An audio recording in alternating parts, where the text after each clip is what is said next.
हुजूर, पहला सवाल ये है कि हमें ये तो पता है कि गैर अहमदियों का जनाजा हम लोग नहीं पढ़ते, तो क्या हम लोग गैर अहमदियों की कब्र पे जाके दुआ कर सकते हैं?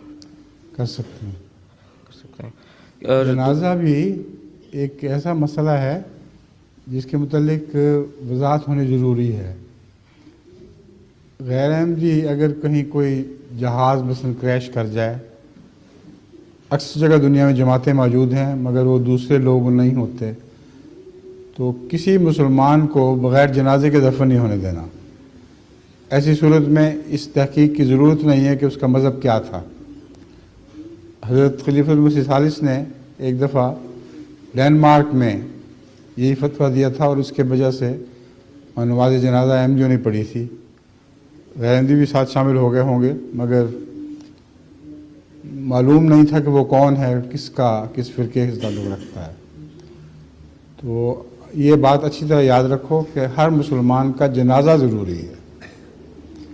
और जहाँ तक दुआ का ताल्लुक़ है, ये तो बेशक दुआ करें, कब्र पर खड़े होकर, कत्ल मना नहीं है।